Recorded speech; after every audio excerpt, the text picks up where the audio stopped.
We're about to hear about the fascinating development of mass transportation as it began in New York City and Boston, and the technology and politics behind the building of our first subways.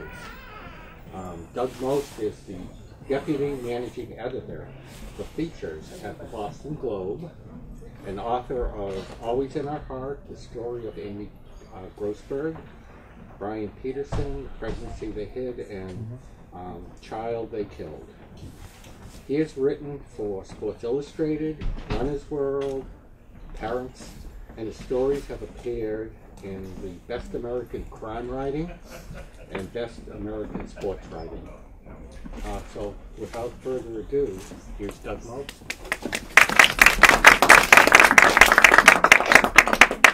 So it's great to see such a turnout. Thank you for everyone for coming out today. I think we're all so happy to get outside in this weather. It's been crazy, this weather we've had, so it's nice. Although it's funny, I was talking about my wife when we came back last night. Like, it was so warm, and you kept thinking, wow, the snow's really going to melt. But we have so much snow that it's like, it's never going to melt. It's going to be here till June. So I thought what I would do today, a couple of things. I just wanted to talk for 5 minutes about why I wrote this book, because I think it's something that's important to me, and as I've told the story to people in the last couple of weeks and even the last couple of months, I think it tends to resonate with people because the book is more than just a story about the subway. At least I tend to think it's more than that. A lot of the things we do today with our phones and our tablets and our gadgets and everything we do, we tend to sort of race through life, and I'm as guilty of it as everyone. And as I was writing this book, and as I was sort of really getting into the thick of it, I found myself sort of slowing down a little bit, partly because it was just so intense, the research and the writing and the reporting of it. But I also found myself, if I was riding on the T or going to New York to do some research and riding on the subway there, or occasionally I had to go down to Washington to do a little research, I found myself looking around more at the subways, just as one example, and sort of having a special appreciation for the marvel that they are. There are so many great achievements that man has sort of done over time. Building tunnels underneath our cities is up there with the greatest of them. The idea, and one of the reasons it was a remarkable achievement is because to do it, we had to convince ourselves, and mankind had to convince themselves that it was safe and okay and good, in fact, to go underground. Because there was a time many centuries ago where the underground, the idea of sort of walking down there, was terrifying for people. They could not sort of grasp the concept of why would we go down there. That was where the devil lived. That was where coffins were. That was where we went to die. But that was not where we went to live and to move and to travel and to build. And that was a long time developing. And so the idea that we finally reached a point where man was sort of comfortable with the idea of going down there. And then not only comfortable with it, but embracing it and excited about it. It took a long time to get there. And so as I was writing this book and as I was reporting the book and as I've now been talking about the book, I want people, and I hope what people take away from the story of the subway is sort of a special appreciation for some of these marvelous achievements that we've achieved over time. The book sort of ends around the year 1904, which is right when New York City opened its subway. That year, 1904, is a year that is, as I look back on it and I think about it, 3 things happened in about a 12-month or 18-month period around 1903, 1904. One of them is of a guy named Henry Ford, who was just perfecting this idea that if you put a little canister of gasoline on the back of this little vehicle, and you figure out a way to make that gasoline get into those pipes and make those wheels turn, that could be a neat thing.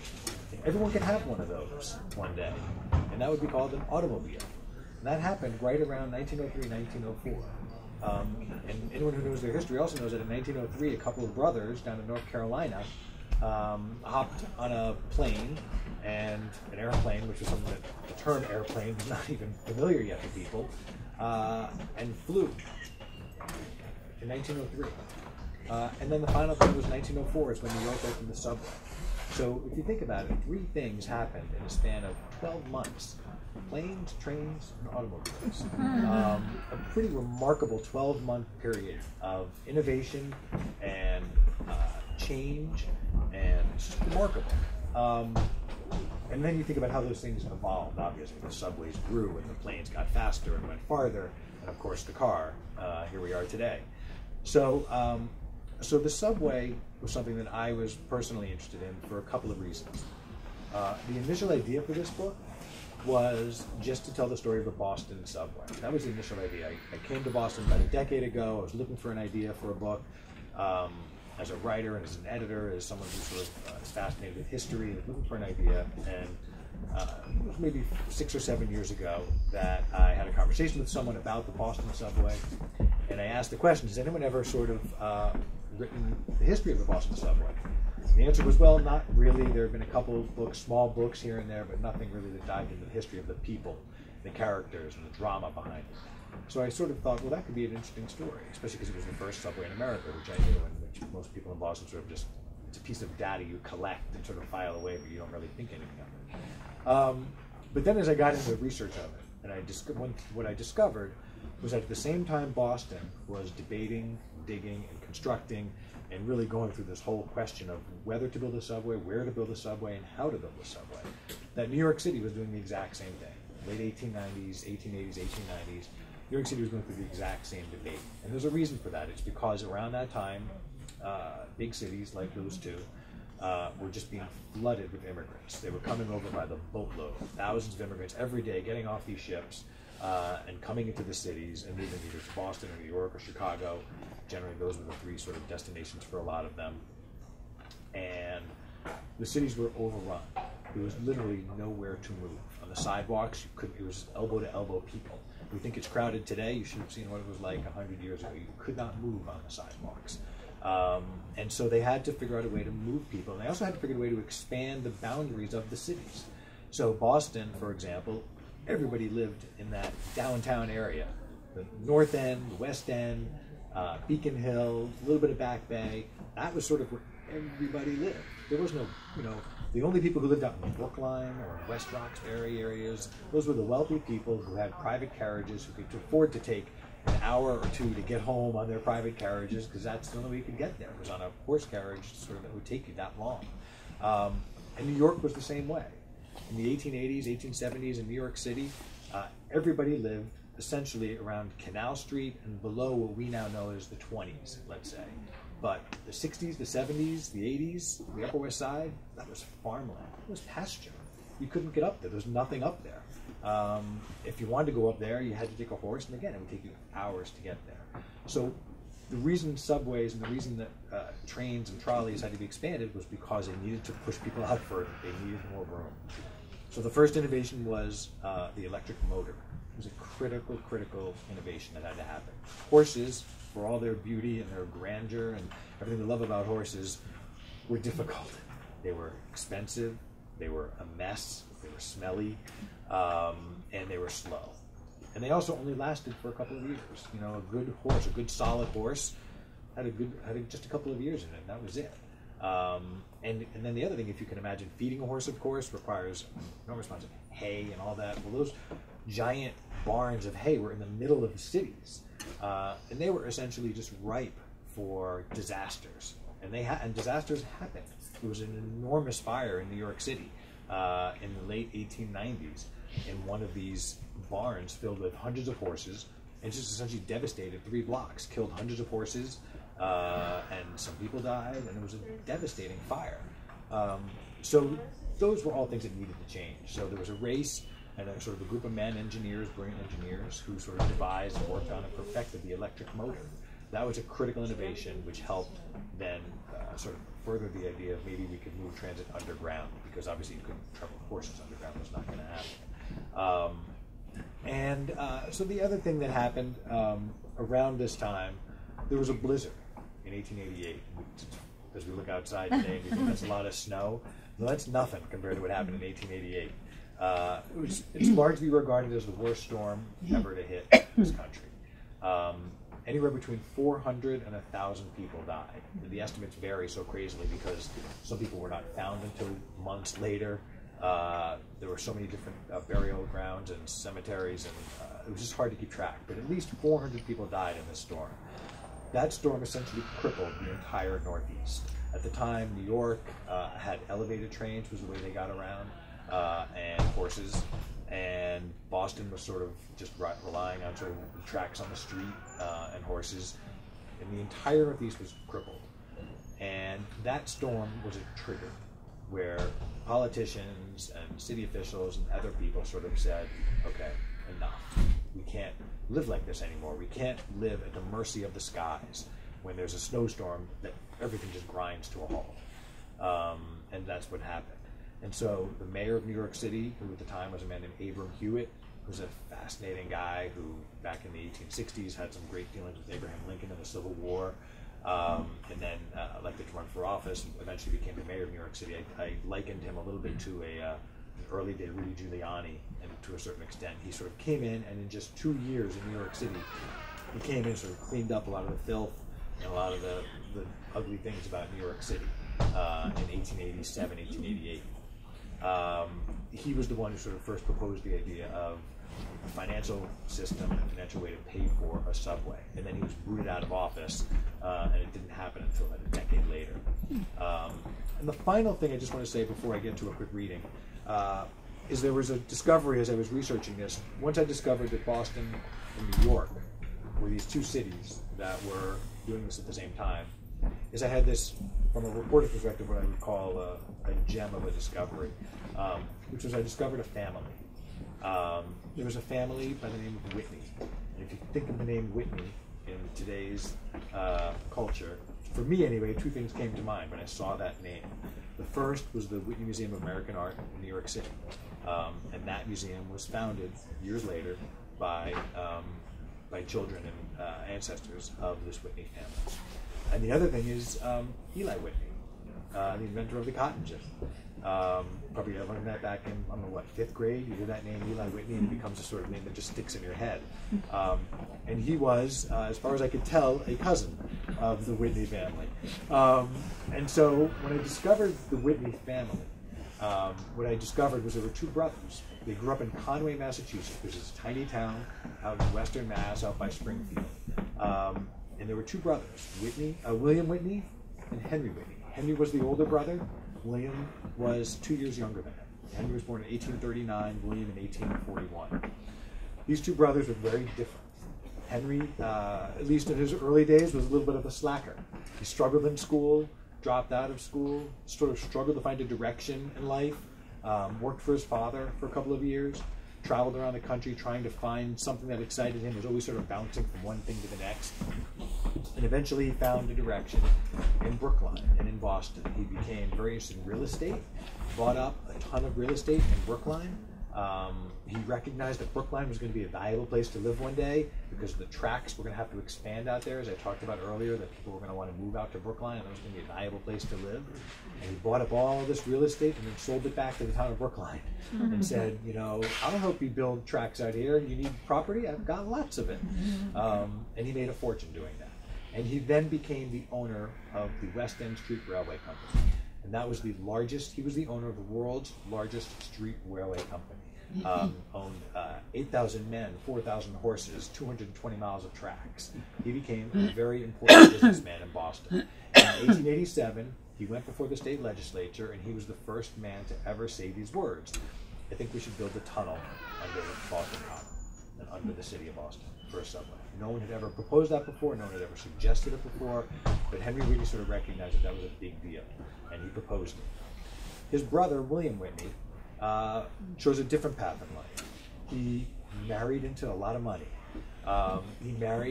First he went to Harvard and he went to Yale. He was a very bright, very brilliant man. Studied, worked hard, and then married into the Payne family and made a lot of money through his marriage. But he was very determined to make his own mark in life. And he did. He became a big businessman in New York, became a corporation counsel for New York City, worked to oust Boss Tweed from power, and worked his way into power, and eventually got involved in the New York transit operations. he got Grover Cleveland elected president of the United States. And in fact, if William Whitney wanted to be president of the United States himself, he could have been. He was that popular as a Democrat at the time. There was a convention in Chicago in 1896 where people were wearing buttons that said Whitney for president. He was recruited to run for president and just chose not to. But what he did do is he got involved in the street transit operations of New York. And so, like I said, as a reporter, I discovered not only do I have two cities that were sort of competing and building the subways at the same time, but now I had two brothers, one in Boston, one in New York, that were doing the same thing, and that were very interested in the street transit operations of their cities.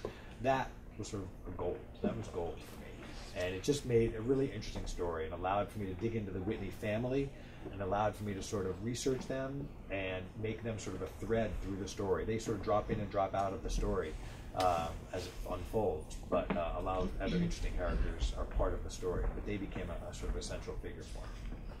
So that's a little backdrop, and I just wanted to sort of tell you that because the story is as much about the Whitneys and the Abram Hewitts and Carnegie and Vanderbilt and all these big names that sort of we're familiar with, as much as it is about the immigrants and the workers who built these tunnels, who died building these tunnels, who with their bare hands and picks and shovels and axes went into these streets and went into these cities and just started digging these tunnels. And the construction of them was a remarkable achievement. So I hope that when you read the book and when you sort of find yourself riding on a subway the next time, that you are able to sort of look around for a minute and appreciate how this thing got there, because it was not easy. And not only was it not easy, but the building of it was one piece, but just the accepting of it and the sort of embracing of it was another thing. The idea that, wow, we could travel underground. What a novel concept. And now today we just bound down those stairs with our phones and our tablets. We don't even think twice about it. We just go and we hop on a train and it whisks us through a dark and mysterious tunnel. We don't think about it. So I hope you have a special appreciation for it, because I do now that I've written this and researched it. So what I thought I would do is read a couple pieces. I'm going to take a guess that all of you at some point maybe have ridden on the New York subway, because I think that even though we're here in Boston, I'd like to share a little bit of both cities. The story sort of toggles back and forth between the two cities. So I'll read you a little bit from the New York story. The New York story starts with a gentleman by the name of Alfred Eli Beach. And he was what I would like to call an early day sort of dreamer. And for these projects to happen, you need these dreamers, people who sort of propose ideas long before their time. There's a guy who gets a lot of buzz today named Elon Musk, who's sort of been thrown out there as somebody who's proposing big, bold ideas, some of which will never happen in our lifetime, like a hyperloop to take people from Northern California to Southern California at 800 miles an hour on a train.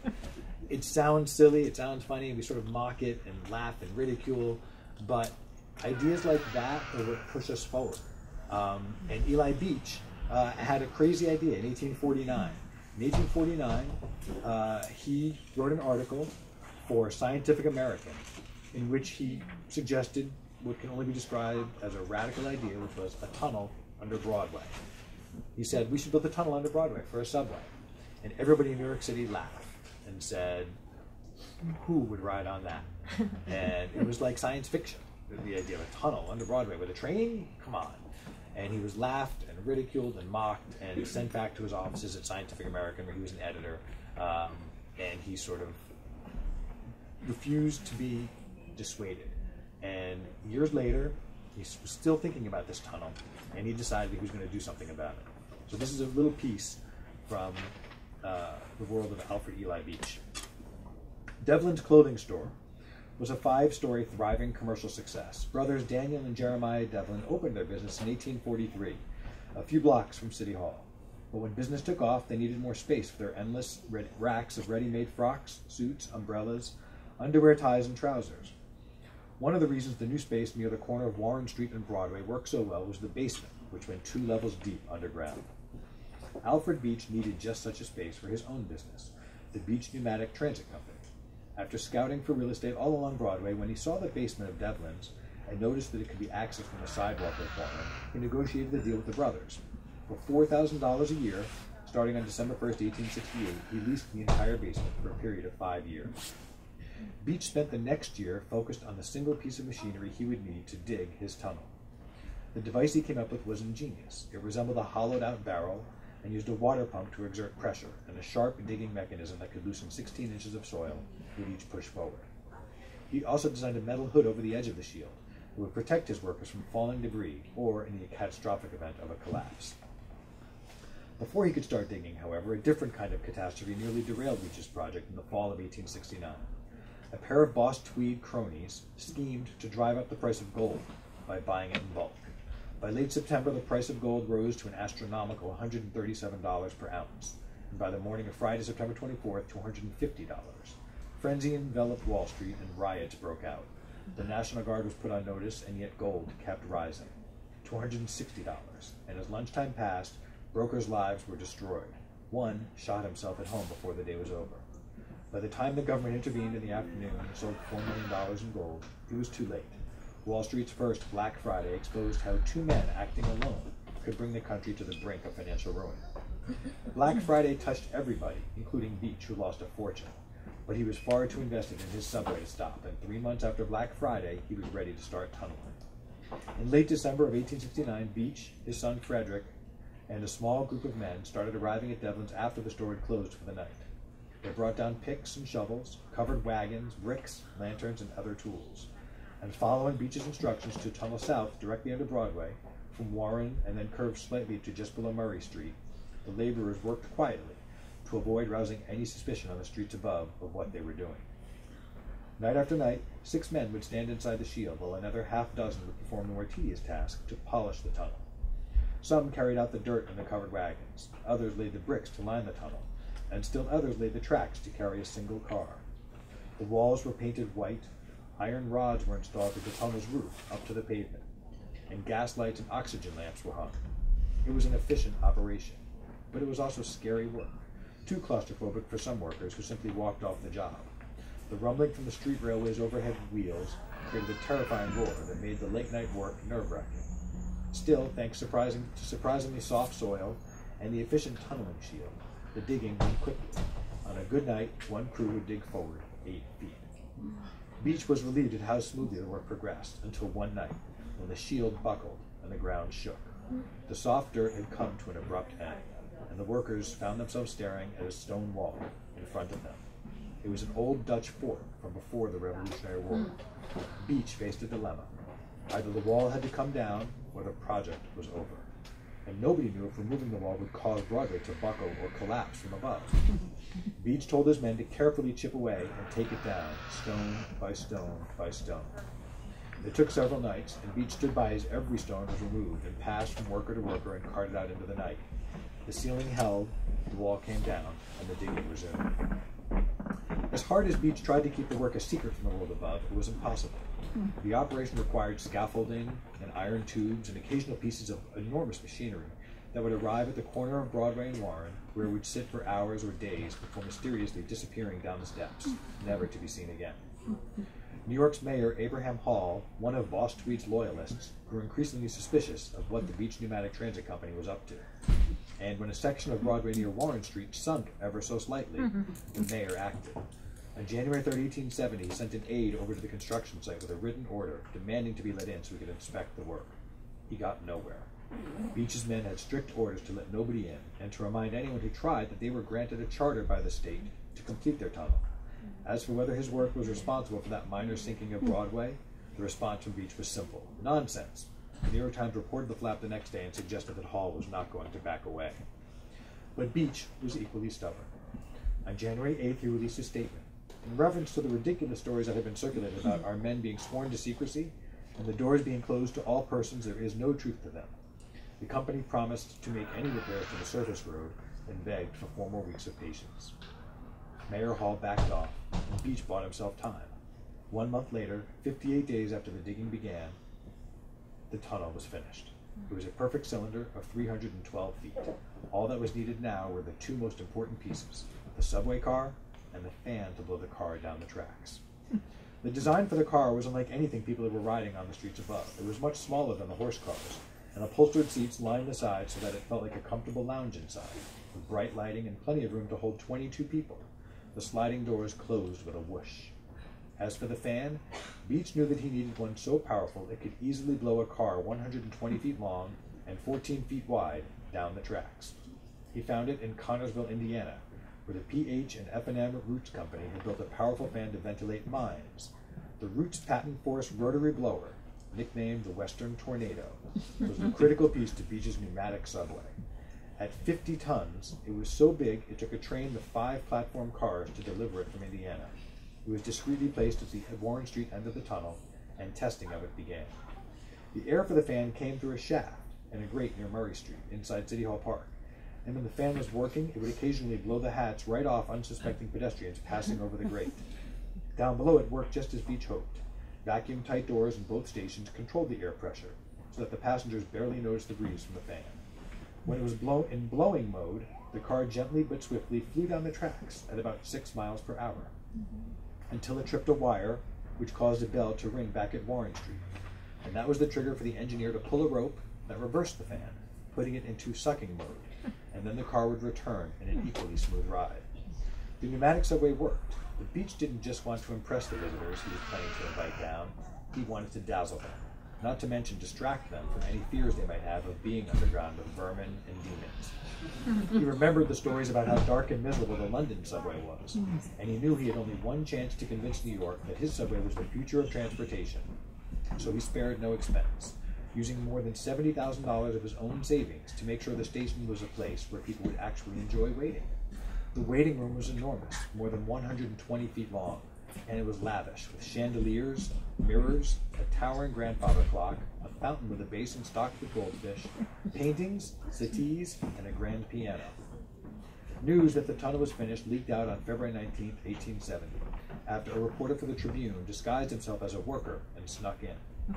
His story the next day provides a detailed description of the tunnel and the stations, but it was the accompanying editorial attacking the subway as useless and not worth any further attention that galled Beach. A week later, he decided it was time to let his work be judged. On February 26, 1870, Beach invited lawmakers, reporters, and dignitaries from the science community to step down into the basement of Devlin's. Here's a little glimpse into this great story. Alfred Beach sort of built this 1-block, 312-foot secret subway under the streets of New York. Didn't tell anybody he was doing it, including Boss Tweed, who was right across the street at City Hall. And needless to say, when word got out, Tweed was furious, because Tweed had a stake in the street transit operations. He was corrupt, and he was taking a nickel out of every ride on the street, and he knew that a subway would damage and sort of take money out of his pockets. So he was determined to stop Beach, and they went to battle, and the chapter sort of tells that story. So that's a little glimpse into what was going on in New York. And remember, that was late 1860s. The first subway, the real first subway in New York, would not open until 1904. So it would be another 35 years before New York would actually build a subway, which shows you that, you know, someone like Beach, he had this vision and this dream to do it, but it didn't happen so quickly. You know, and you sort of wonder when you hear about someone like Elon Musk. We laugh at his idea now for a Hyperloop. It might be 50 years before something like that happens. But would I rule it out? No. You know, I just don't think that you can rule those things out, because that's how they get put out there, as someone like an Alfred Beach or someone like an Elon Musk sort of proposing big ideas. So now let's skip to Boston. So Boston went to work on constructing its tunnel in 1895. And it was about a 2.5-year project. The budget for it was $5 million, and it was expected to sort of transform the downtown area. So the tunnel was going to go underground. If you know Boston, it's going to go underground right around Arlington Street with the church there. It was going to go up to Boylston and to Tremont and turn left where the movie theater is, and then go to Park Street and then turn around and come back. That was essentially just the first leg of the tunnel that they were going to build. It was built by a contractor by the name of Michael Meehan, who's from Jamaica Plain, and who loved to hire only workers from Jamaica Plain. So he sort of hired his buddies to do the work. And Meehan sort of worked feverishly on this project for, like I said, about 2 years. So what I'm going to read here is a piece where the tunnel was almost done. And he sort of had reached this point where he was ready to show it to people. And it was a big moment because, like I said, it was hard for man to sort of understand what was down there. It sort of had never been down there before, and they were convinced that it was going to be three things: dark, wet, and smelly. Those were the three things they were sure it was going to be. And so the tunnel had to sort of convince them that it was none of those things, that it was going to be okay. It's a big deal. As Christmas approached, a noticeable change occurred on the construction site under Jones and Meehan. The Italians joined the Irish. Meehan had initially dismissed the Italians as isolated, but when he decided to reduce the pay that he gave his laborers from 17 to 15 cents an hour, his more experienced workers refused the pay cut and left the job. The Italians, he discovered, were more than happy to take his new rate. Meehan's face lit up as he looked around his job site at his newly invigorated work crew.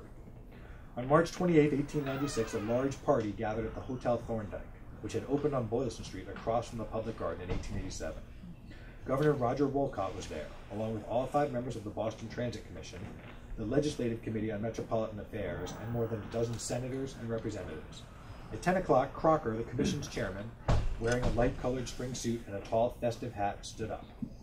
He explained to his audience the significance of the day, and he told them that because of Representative McCarthy's early efforts to stop the subway, very little work other than digging was done in the first 2 months.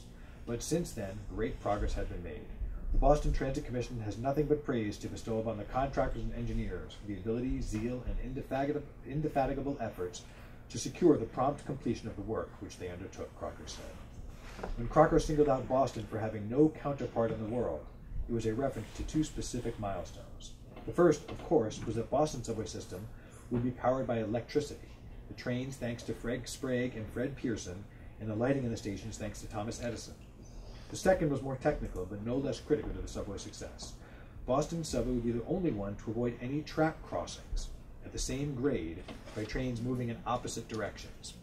By designing the subway tracks in a way that junction points at certain spots kept the trains from ever having to cross, the risk of collisions was negligible. Delays would be reduced, and the capacity of the tracks was increased. Crocker asked everybody to follow him. "I now invite your inspection of the subway," he said with great confidence. He took the governor's arm and they marched across Boylston Street, attracting a growing crowd with each step. It was a significant moment for both men. Crocker's job was to convince the opponents that this really was the best thing for Boston, and to reassure the supporters that they had made the right decision. For Wolcott, who became governor when Thomas Greenhalgh died of illness mid-term, this was his first official visit to the subway. As the group walked down the incline at the corner of Boylston and Charles Streets, the morning light from above faded, and when they reached the bottom, everything stopped moving. Everybody stopped moving, suddenly nervous about taking an awkward step in a dark, unfamiliar place.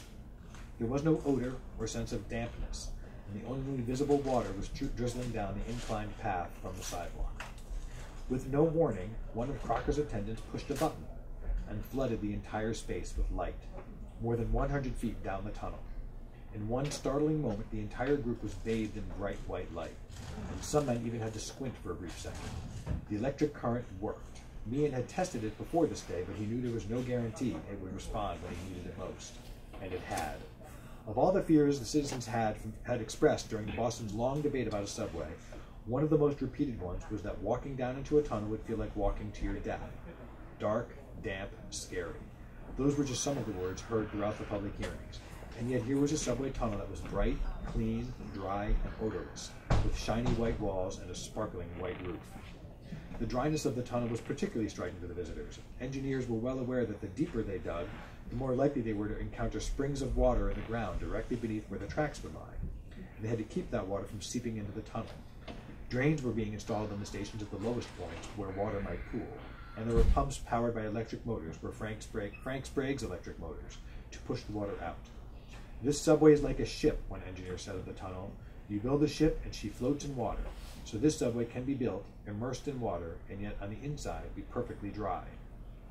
As an extra precaution, waterproof coating was being applied throughout the tunnel, and special measures were taken to keep water from percolating through the walls. It was all quite elaborate, and it was clear to Crocker that he had the group's attention. They were eager to see more. When they had first stepped into the tunnel, Crocker asked that only 3 of the incandescent lights be turned on at first. It was plenty bright enough to cause the governor to glance down at the report of the Boston Transit Commission he'd been given and say, ample for one to read by, without the aid of glasses. But that's when Crocker really wanted to impress. At his signal, 3 more bulbs lit up, and then 3 more after that. 9 in total were now lighting the tunnel, and it went from feeling like a comfortably lit restaurant to the Tremont Theater, where the curtain comes down on a show and every single light in the house comes on, as if nighttime becomes daytime in a heartbeat. Now, Crocker told his guests, we will ascend by this ladder through ventilating chambers and see another portion of the subway. Most of the men were wearing business attire and shoes that were not ideal for climbing a ladder, but they all managed their way back to the street without incident. Next, they were heading to the corner of Boylston and Tremont, where the work of Jones and Meehan along Tremont would intersect with the work of a fellow contractor, Edward Everson, from Providence. When they reached the corner of Tremont and Boylston, the pace of the work taking place was impossible to dismiss. Giant derricks were hoisting huge granite stones into the air, or placing them on the ground. A stream of horse-pulled wagons was carrying away piles of dirt, or dumping load after load of gravel. And there were at least 100 men hard at work, not one of them standing still. Crocker then led his troops on foot along Tremont to the northern section of Meehan's work, where the first station at Park Street would be. Instead of an incline, here the men had to use a ladder inside a wide ventilating shaft to climb down to the grade of the subway. On their way down, Crocker told them it was the, quote, finest example of concrete work to be found anywhere on the American continent, and no one questioned him. One detail that was shown to the visitors was a feature being built into the sidewalls throughout the tunnels. Notches, about the size of a human being, were being carved out of the walls at close intervals for workers down in the subway to leap into in the event of an oncoming train catching them by surprise, and they needed a quick escape. As for any doubts about the strength of the subway walls to hold up beneath the weight of overhead traffic, those were put to rest with a simple explanation. First, there was a black wall of concrete 1 foot thick, plastered and waterproofed. On top of that, 2 inches of ribbed tiling, a layer of clay terracotta, 4 inches of brick, half an inch of cement mortar, half an inch of asphalt waterproofing, and finally 3 more solid feet of top-grade concrete. The walls were more solid than a rock. So that's a glimpse into sort of that first moment when they got to see this tunnel. It's a big deal because they had to be convinced, and they were convinced. I'll read one more piece, and then I'm going to open it up to you guys. The last piece is sort of the exciting day when the subway opened. September 1st, 1897 is a big deal, a big day in Boston history. And it was sort of, it's funny to look back on how Boston and New York opened their subways. When Boston opened, it was sort of, I don't want to say it's low-key, but Bostonians are sort of not known for their, we don't need to shout from the mountaintops. New Yorkers tend to like to do that.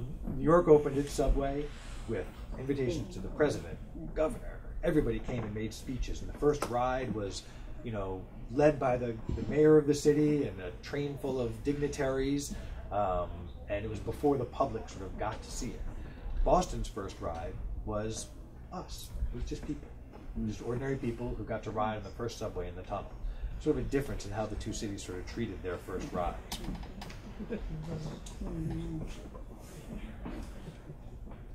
When Jimmy Reed walked into the Alston shed, looking nattier than usual in a new trim-fitting uniform, a single-breasted dark blue coat with 7 gold buttons, and a cap with a straight visor and 2 bands of gold, he greeted his passengers and confessed that he was tired after a night of restless sleep. Dreams of his trolley rushing to the subway tunnel first and on time kept him awake. One of the last passengers to arrive was the chief inspector for the West End Street Railway Company, Fred Stearns, who took up a spot on the car's footboard so that he could warn boarding passengers to keep their hands and heads inside, to avoid bumping any posts or trees. After one final inspection to make sure the car was ready, the doors to the garage opened and the passenger let out a hearty cheer as the electric motor sent the Alston trolley on its way. The 9 rows of benches were not filled yet, but they would be soon enough. Outside, a small group of onlookers waved their handkerchiefs and shouted out words of encouragement to the popular motorman. "Get there, Jim, old man, and don't let any of them get ahead of you," one cry went out. Reed smiled, but he turned serious as his car rounded a bend, and he braked to stop to allow another dozen passengers on board. "All aboard for the subway in Park Street," he shouted with confidence. A voice shouted back at him, "That's right, Jim, you did that without a stutter." Ling-a-ling-a-ling, the bell rang out and the car pulled away again. The journey from Alston through Cambridge to Boston took about 20 minutes most mornings, but the unusual number of passengers at this hour delayed it a few extra seconds at each stop. By the time the car reached Pearl Street in Cambridge, just across the river from Boston, an older gentleman waiting to get on board found there was no seats left, and he was told he'd have to wait for the next car. Not a chance, he shouted back. He announced that his name was C.W. Davis, that he came all the way down from Dickerson Street in Somerville to enjoy this privilege, and that he deserved to make history with the rest of them. He said that back in 1856, he had ridden on the very first horse-pulled car of the Metropolitan Railway line, and that he wanted to achieve another first on this day. The running schedule called for a car every half hour in those days, he said, and that was thought to be fast running. People have learned to live and move a lot faster these days. The passengers on board could not refuse the charming Mr. Davis, and they scurried to clear a space for him as he climbed up and hung on to a pole. When a photographer hollered at Reed to let the historic trolley sit for a minute at Pearl Street so he could photograph it, the motorman refused, too nervous about falling behind schedule. As the car got closer to Boston, the crowds along the street grew in numbers, with men and women and children waiting and waving their hands high. Flower bouquets that Reed and Trufant had been handed were visible up front, but they were being crushed more with each stop.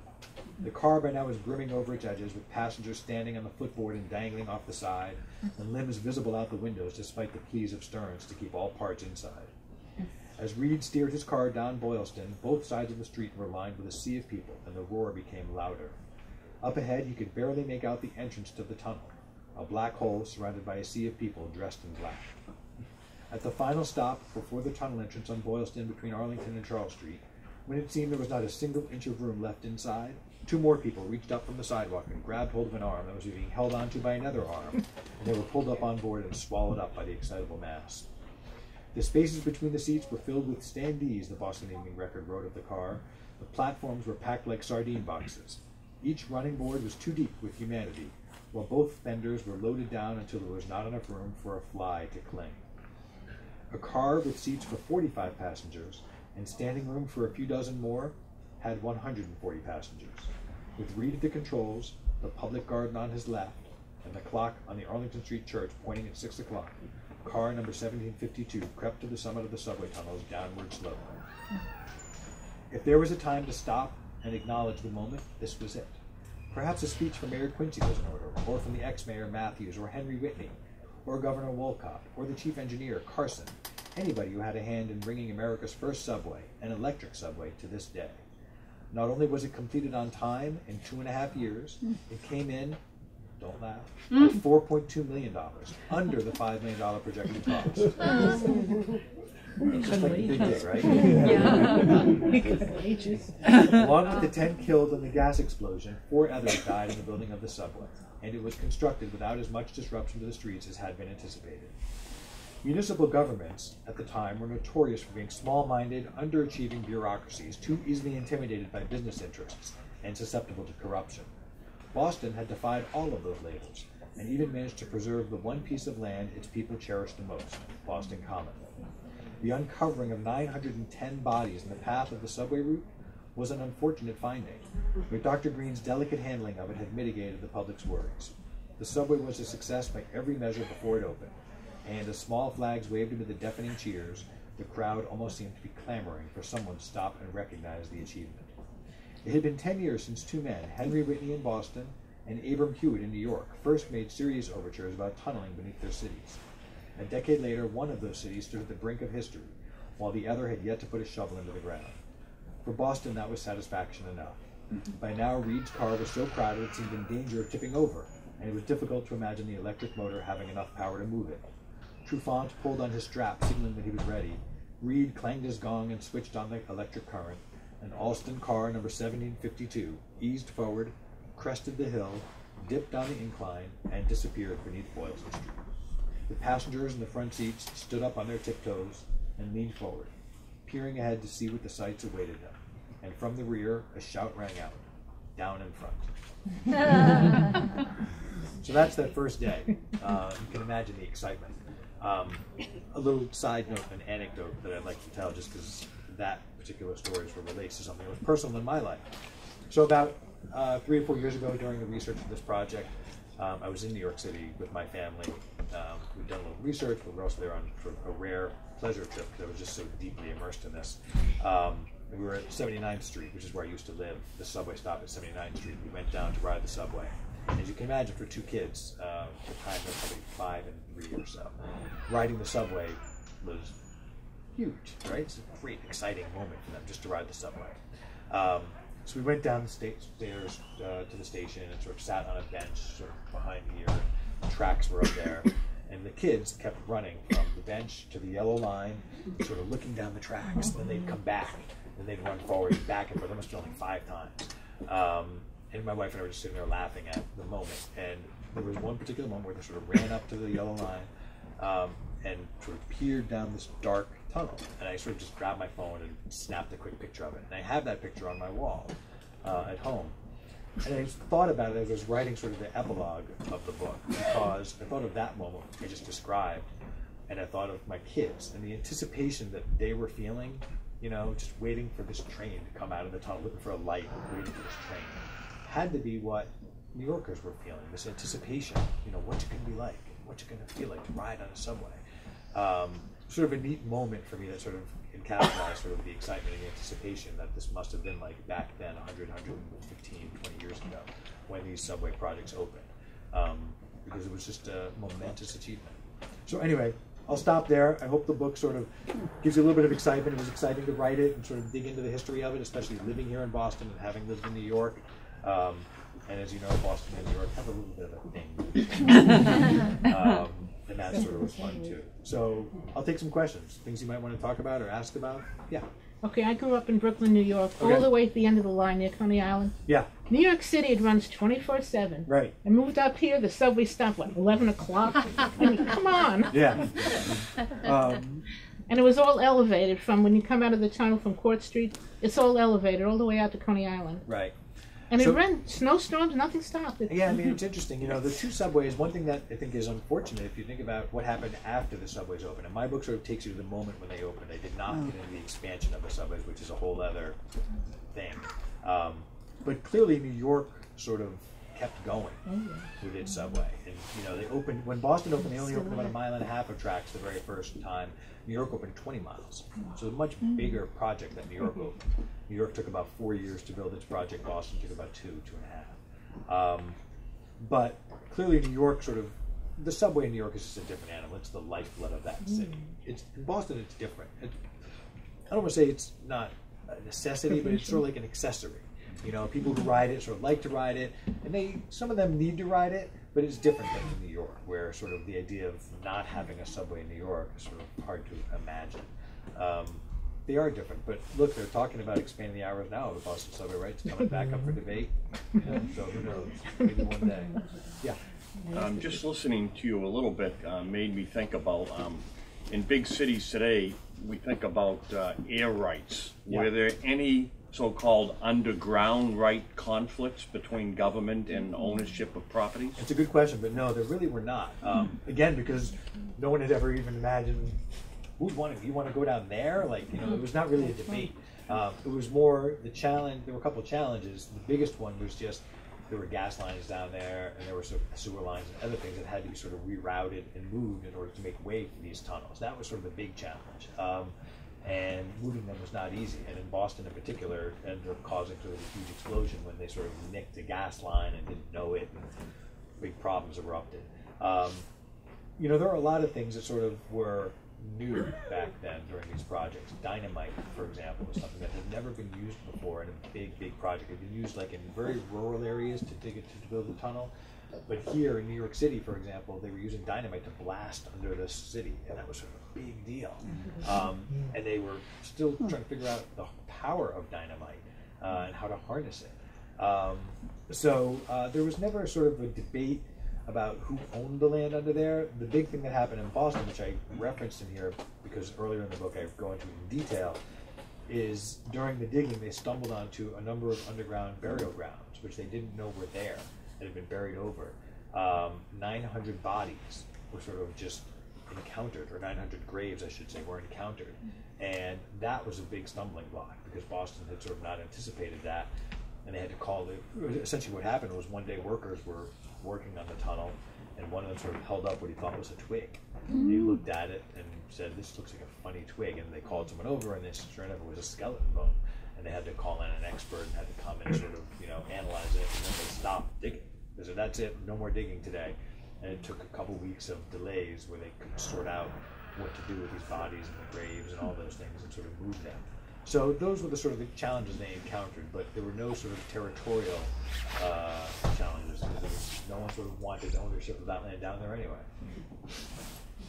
Here and then there.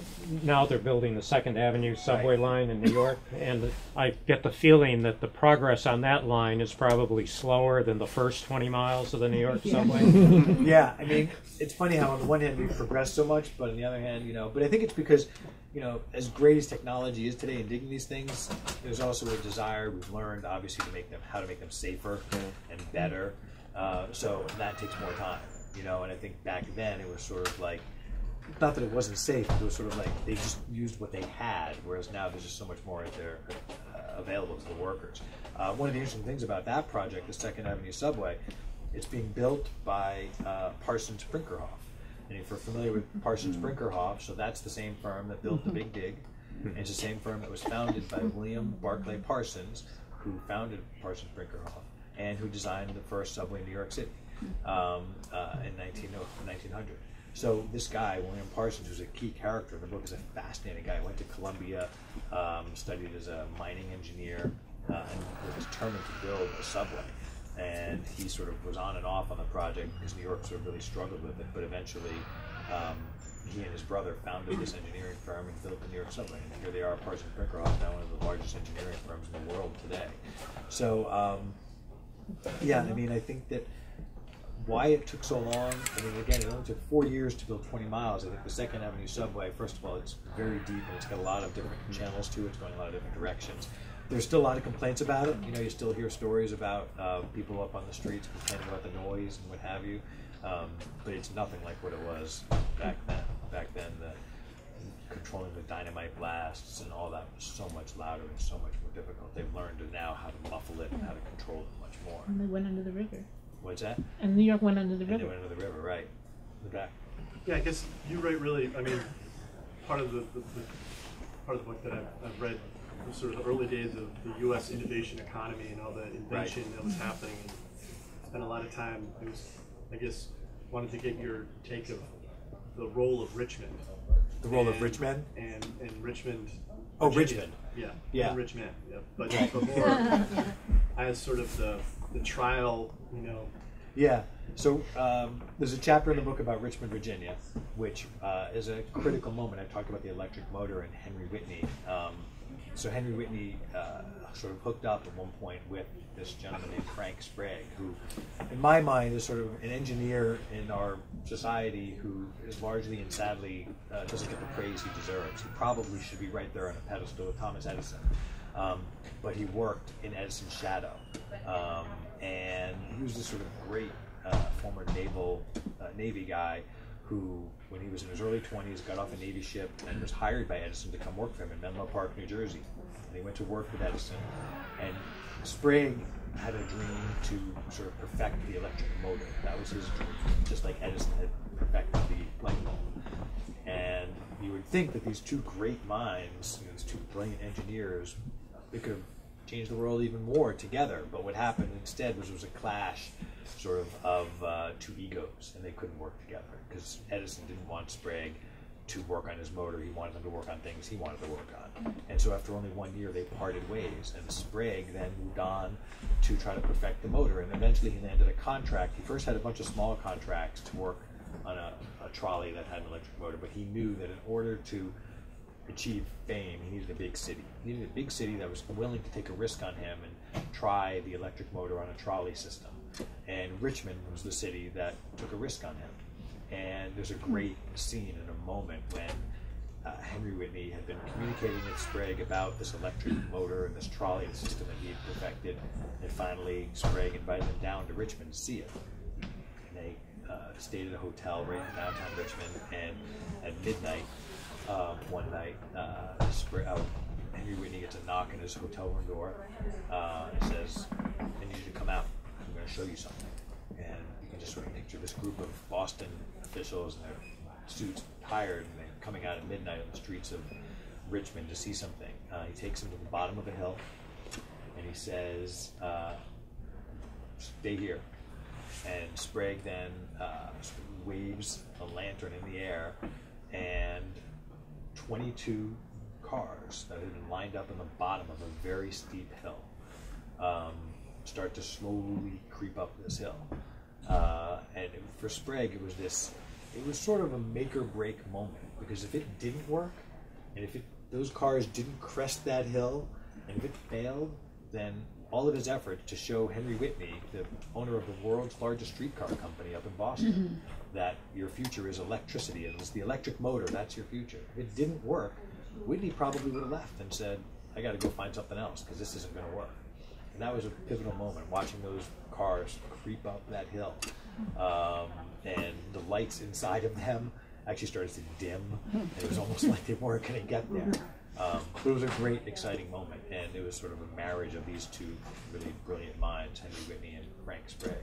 So, so Richmond played a very critical role in sort of the development, because the subway needed an electric motor. I talked briefly about London being the world's first subway. Just a little trivia is that the London subway opened in 1863. So the world's first subway opened in 1863. Boston, the first subway in America, didn't open until 1897. So more than 30 years passed between the world's first subway. So it makes you wonder, well, why? You would think that once one big city built it, didn't other cities sort of say, oh, we can do it too? Well, the reason is because the London subway was a steam train underground. And if you can imagine, if we think it's dirty down in the Boston subway, imagine what it'd be like riding on a steam train through a tunnel. There's dark smoke, soot, sparks flying into the air, and Londoners, this is what they were riding on. And they did. They rode it because it was the only thing they had, and millions of people rode it. But other cities sort of looked at London's underground and said, yeah, not yet. We're going to wait for something better to come along. And what was better eventually was the electric motor. That was the key innovation that was needed for future tunnels to be built. So, so that's why Richmond sort of plays a critical role. Yeah.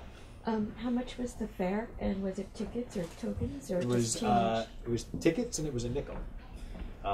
So it started as a nickel, and the other great thing that the Whitney brothers, both of them, Henry and William, gave to all of us, which we can thank the Whitney family for, is the free transfer. That was something that, at the time, you sort of had to, you wanted to ride a different line, or get off a bus and ride a trolley, or get off a trolley, ride a bus. Oh, we need another fare from you. And they both sort of recognized that that was discouraging. A lot of people who didn't have a lot of money, who couldn't afford maybe 3 or 4 or 5 fares every time they rode the system. And so they sort of both, at different times, but they both sort of acknowledged that, no, if you're going to transfer, it's free. Ride the system once, you get to go to another one. That was a big thing, though. So, but it was a nickel per fare. Doug, I'm interested in your whole selection and creative process. Once you got into the project, did you look at 3 or 4 other projects and said, no, this is the one I'm going to spend the next 3 or 4 of my years doing? As you got into the process, was there anything unexpected that came your way? Did you ever think of turning back? Did you have a sense of what the commercial vitality of the project might be at the end of the road? And also, if you could just talk about when you did the writing, given your other day responsibilities. And then one more, just final question. Could you talk about the Boston Globe pre and post John Henry? You want me to go there? It's John Henry. All right, so as far as the project goes, I mean, I'd been looking for a book idea for a while. In the introduction, they referenced a book that I wrote years ago when I was a reporter in New Jersey.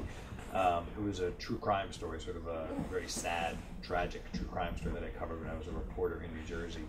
It sort of got national coverage. I covered it for 2.5 years, and I wrote that. It was just something that sort of fell into my lap. This was different because this is something that I was looking for. It didn't fall into my lap. I was looking for an idea. Writing about history is, happens to be, when you look at the book publishing industry today, people reading on their Kindles, people reading less perhaps. History happens to be one subject that, if you talk to the publishing industry, is still very, very popular. People love reading about history. And that did come into my thinking when I was trying to think of a subject to write about. I was like, well, history, I did want to know, would people buy the book? Would people be interested in the book? Yeah, that does enter your mind a little bit. So when I heard that history is a category of books that people are still interested in, I was happy to hear that. I have a day job. I'm a deputy managing editor at the Globe. I've actually just recently changed jobs. I'm not the, when I say recently, literally in the last 2 weeks, so very recently. In fact, the title of the book is wrong. That's how recent it was.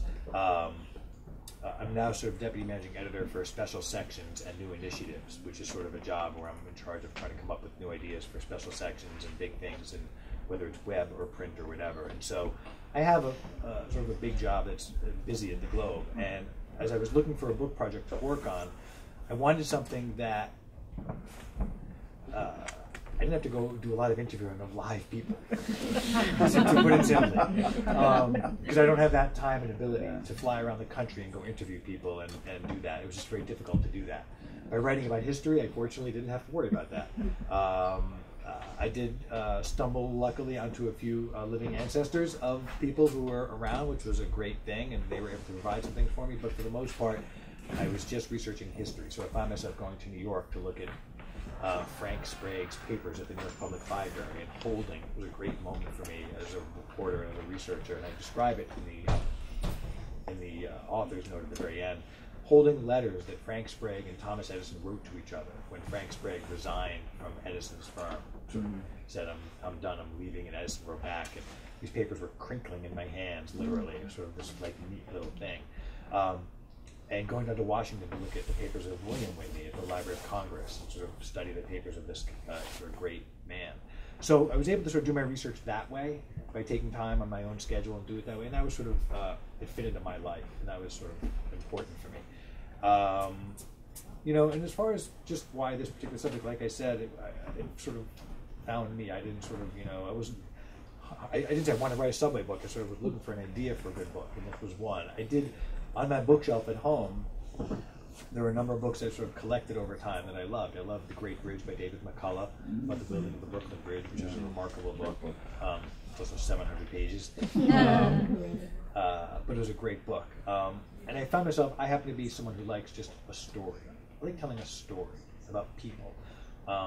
One of my favorite books I've read in the last probably 5 to 10 years was Seabiscuit by Laura Hillenbrand. And I kept that book on my bookshelf, and I often found myself, people hear the term writer's block. I never really had writer's block, but I had moments where I was looking for inspiration, I was looking for something, and I would pick that book up, and I would read a page in it, or just read something in it, because she was a terrific storyteller of characters and people, and I read her most recent book, Unbroken, too. And so I liked telling a story, and I wanted this to be not an engineering book, not a history book, but just a story that happened to be about history. And that's what I wanted it to be. So that's a little background for you anyway. As far as the Globe and John Henry, I don't think there's much to say, other than just I think everyone's excited about the change.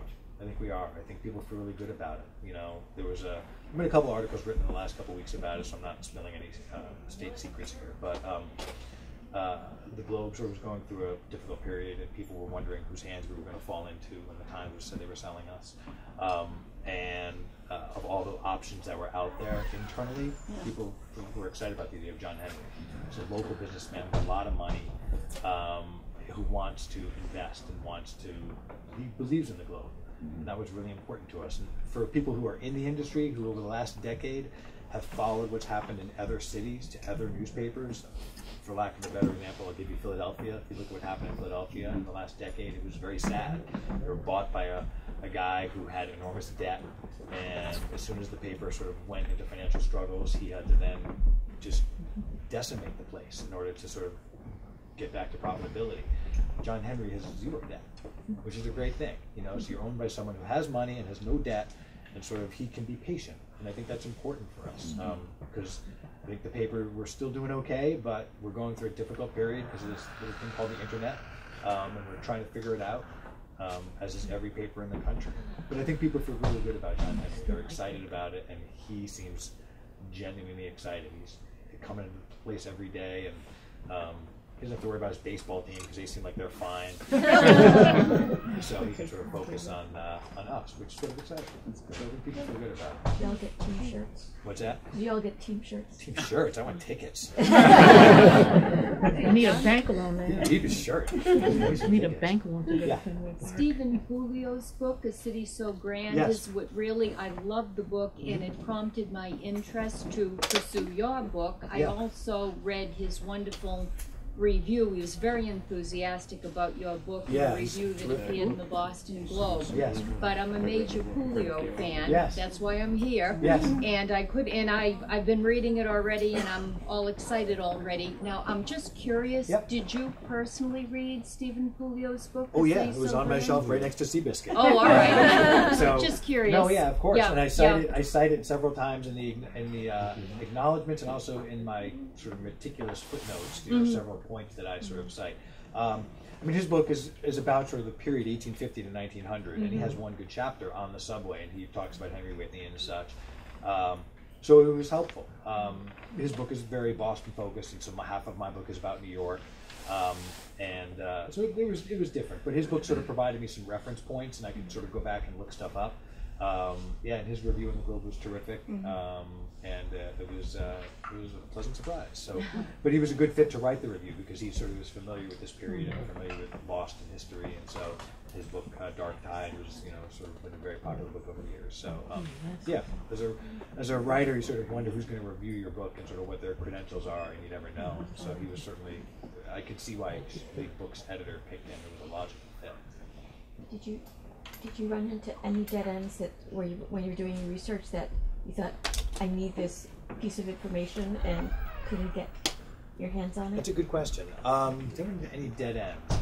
I don't know if I ran into any hard dead ends. I think there were some places where I maybe wish I had a little more information than I had. I mean, I was fortunate that a lot of the people that I ended up writing about had left behind troves of information, which was extremely valuable. I do wish, I had so much on him, William Whitney. There was a biography, he became a huge figure, as I mentioned, and this guy named Mark Hirsch wrote a biography of William Whitney that came out in like 1949. And I had that book has been destroyed because I used that book so much because he had great footnotes in it, and I found myself going back and finding the original documents that he used for his research. Henry Whitney, I so dearly wish had sort of left behind his own papers and his own sort of stuff. Yeah. I was never able to get quite as much about Henry Whitney as I wish. I had more on William Whitney than I did on Henry Whitney. I really had to dig hard to get anything I could on William Whitney, including driving to Connecticut to meet with a long ago ancestor of his who had photographs and other things of his, and that was sort of an exciting moment for me. But Henry sort of didn't have a track record that William had, because again, William almost became president, so therefore he was Secretary of the Navy, so he was a very public figure. Henry was not quite that, so I had to rely on Globe coverage and other newspapers coverage of him back in the day, which was terrific, and the stories were great, but there was no sort of like personal diary of Henry Whitney, which would have been marvelous. But no, I mean, I really no dead ends. I mean, in fact, the opposite. Sometimes I would find, like, I would stumble onto something that was like a great find. So one of the characters in the book is William Steinway. I don't know if any of you have a piano in your house. William Steinway is that Steinway. He was a huge figure in the New York Transit Commission, a very public figure in the New York Transit Commission. He was a really interesting guy. So William Steinway did a great thing, which is he kept a diary, a personal diary, and that diary is now in the hands of the Smithsonian. And not only that, but that diary is online. And so, so I had the ability with William Steinway to not only look at his innermost thoughts, but to really like see what he was going through. The angst of New York digging its subway, building its subway was recorded by his thoughts. So there's a funny story in the book where he goes to bed one night. The next day is a big vote in New York where they're going to be voting on this big thing. And he's nervous about it. He's very scared. He's not confident about what's going to happen. And he, in his diary, he recorded sort of exactly what happened that night. That he let the staff go early from his home. He went and had a Pilsner, and he went to bed dreaming of burglars breaking into his house. And as a reporter, I remember reading that, my eyes lighting up, because here I am, 113 years, 14 years after he did this, and I'm inside William Steinway's head. I can literally write that William Steinway went to bed dreaming of burglars, and someone would read that and go, how does he know that? How does he know William Steinway was dreaming? I know it because fortunately William Steinway kept a diary and put it down in his diary. It's sort of a neat little thing that fortunately back then some people were fortunate to sort of do that. Any other questions? Thanks for your time. I appreciate it.